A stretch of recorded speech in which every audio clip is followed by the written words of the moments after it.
सरकार की वित्त मंत्री निर्मला सीतारमण के द्वारा विगत दिनों बजट पेश किया गया। बजट के लिए कांग्रेस और भाजपा के नेताओं की मिलीजुली प्रतिक्रिया सामने आ रही है। रायपुर भाजपा नेता देश के प्रधानमंत्री नरेंद्र मोदी जी के बजट के लिए धन्यवाद दे रहे हैं, तो वहीं कांग्रेस नेता आम आदमियों को ठगा महसूस करने की बात कहते हुए इस बजट को पूर्णतः निराशाजनक बता रहे हैं। देश में जो बजट आया है, देश के प्रधानमंत्री माननीय नरेंद्र मोदी जी, देश की वित्त मंत्री श्रीमती निर्मला सीतारमण जी का मैं आभार व्यक्त करना चाहता हूं। उन्होंने इतना अच्छा बजट हमारे देश को दिया है। इस बजट में हम ये देखने को मिल रहा है कि रक्षा में 25% का प्रावधान रक्षा के लिए किया गया है।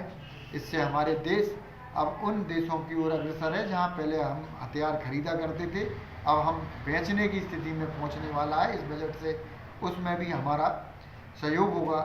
दूसरा, मध्य प्रदेश के अंदर केन बेतवा परियोजना जो हमारी लंबे समय से मांग थी, माननीय मुख्यमंत्री जी लंबे समय से प्रयासरत थे कि इसके लिए बजट में प्रावधान हो, तो बजट में केन बेतवा परियोजना का भी बजट में प्रावधान किया गया है। और साथ ही विदिशा जिले में इस योजना के तहत 4 बांध बांधे जाएंगे, जिससे विदिशा जिले में भी निश्चित बांध बनने के बाद किसी का जो हमारा माननीय मुख्यमंत्री जी का सपना है कि किसी को लाभ का धंधा बनाए, निश्चित लाभ का धंधा बनेगा। और मध्य प्रदेश को खास तौर से विदिशा जिले को केंद्रीय बजट में जो स्थान मिला है, उसके लिए मैं प्रधानमंत्री जी का और वित्त मंत्री जी का आभार व्यक्त करता हूँ। केंद्र सरकार द्वारा जो बजट प्रस्तुत किया गया है, ये मेरा मानना है निश्चित तौर पर सर्वस्पर्शी सर्वव्यापक अर्थव्यवस्था को लाभ पहुँचाने वाला है। इसमें युवाओं को रोजगार मिलेंगे, किसानों को, व्यापारियों को निश्चित तौर पर आगे जाकर इसका लाभ मिलना है। भारतीय अर्थव्यवस्था निश्चित तौर पर उच्चतम पायदान पर जाएगी और भारत का समग्र विकास होगा। 2022 और 2023 का चौथा बजट आज भारत सरकार, भारतीय जनता पार्टी की केंद्रीय वित्त मंत्री माननीय दीदी निर्मला सीतारमण द्वारा पेश किया गया है। बड़ा ही अद्भुत और बड़ा ही रोचक आज का बजट पेश किया गया है। पूरे विश्व आज आर्थिक मंदी से गुजर रहा है, लेकिन इसके बावजूद हमारी जो आर्थिक मंदी का जो हमारा दौर है जो भारत का, वो निश्चित तौर पे कहीं ना कहीं बढ़ा है। और अभी जो बजट आज जो पेश किया गया है, वो बड़ों को, बुजुर्गों को, बच्चों को, युवाओं को, महिलाओं को, ग्रामीण को, अनुसूचित जाति जनजाति, सबको हित में रखते हुए आज का बजट यह पेश किया गया है। हम अमृत महोत्सव में पहुंच चुके हैं, 75वां अमृत महोत्सव मना रहे हैं और आगे आने वाली है 100वें स्वतंत्रता दिवस की 25 वर्ष की प्लानिंग का एक पूरा बजट है, जिसका पूरा 25 वर्ष का ब्लूप्रिंट, पूरा खाका इसी बजट में तैयार किया गया है। समग्र कल्याणकारी योजनाओं को बड़ी महत्वता दी गई है और समग्र कल्याण के लिए यह बजट है। साथ ही 60 लाख सरकारी नौकरियों को देने का पूरा खाका तैयार किया गया है। आंगनवाड़ी को डिजिटल बनाने का प्रयास किया गया है कि कम से कम 2000 से ऊपर आंगनवाड़ियाँ डिजिटल हमारी होंगी। न्यू स्टार्टअप MSME को अधिक से अधिक प्रोत्साहन दिया गया है।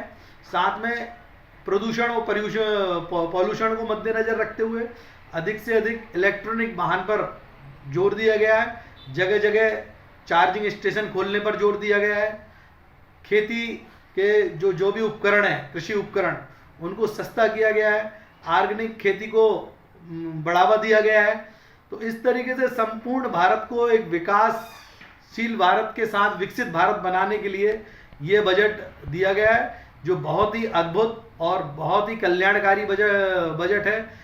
इसका मैं माननीय हमारे देश के यशस्वी प्रधानमंत्री नरेंद्र मोदी जी को, वित्त मंत्री जी को और केंद्र की समस्त संगठन को मैं बहुत बहुत बधाई और शुभकामनाएं देता हूं यह अद्भुत बजट के लिए। धन्यवाद। आज भारत के प्रधानमंत्री माननीय श्री नरेंद्र मोदी जी के नेतृत्व में केंद्रीय वित्त मंत्री निर्मला सीतारमण जी ने आत्मनिर्भर भारत बजट पेश किया है। वह बहुत ही कल्याणकारी बजट है। इस ऐतिहासिक बजट की मैं सराहना करती हूँ। इस बजट के अंतर्गत निर्धन, किसान वर्ग, पिछड़ा वर्ग, व्यापारी वर्ग, दलित वर्ग, सामान्य वर्ग, मध्यम वर्गीय परिवार एवं महिला वर्ग के लिए ये विशेष तौर से कल्याणकारी बजट रहा है। जैसा कि हम सभी जानते हैं कि विगत 2 वर्षों से हमारा देश कोरोना महामारी संकट से जूझ रहा था। इसके लिए आत्मनिर्भर भारत अभियान चलाया गया है। आत्मनिर्भर भारत बजट बहुत ही अच्छा बजट है जो देश के विकास और अर्थव्यवस्था को मजबूत करेगा। जय हिंद, जय भारत। सरकार द्वारा जो बजट पेश किया गया है काफ़ी निराशाजनक बजट पेश किया गया है। इसमें ना तो आम आदमी के लिए और मध्यम वर्गीय परिवार के लिए कहीं भी कोई राहत नहीं दी गई है। सिर्फ कारपोरेट जगत के लिए विशेष फ़ायदे दिए गए हैं, जिसमें 3% टैक्स कम किया गया है कारपोरेट जगत के लिए और लगभग 3% टैक्स सर्विस टैक्स बढ़ा दिया गया है, जिससे सारी चीज़ें महंगी होना है। कोरोना काल में जहाँ बजट में काफ़ी राहत मिलना थी, वहाँ सरकार ने इस ओर कोई ध्यान नहीं दिया है। निश्चित तौर पर आम और मध्यम वर्गीय परिवार के लिए इससे कोई फायदा नहीं होगा। बजट पूरी तरह से निराशाजनक है। बजट में ना तो आम आदमी को, ना ही छात्रों को और ना ही किसी युवा को कोई राहत दी गई है। सीधे तौर पे 12,000 करोड़ जो सब्सिडी थी उसको 5,000 करोड़ किया है पेट्रोल गैस पर, जो कि अब हम ये मान लें चुनाव बाद गैस, पेट्रोल और डीजल की कीमत लगातार बढ़नी है। छात्रों को केवल एक जुमला पकड़ाया गया है और ये कहा गया है कि उनके लिए डिजिटल पढ़ाई की व्यवस्था की जाएगी। वो मेक इन इंडिया और डिजिटल इंडिया जैसा एक धता फॉर्मूला है जो आगे जाके काम नहीं करेगा।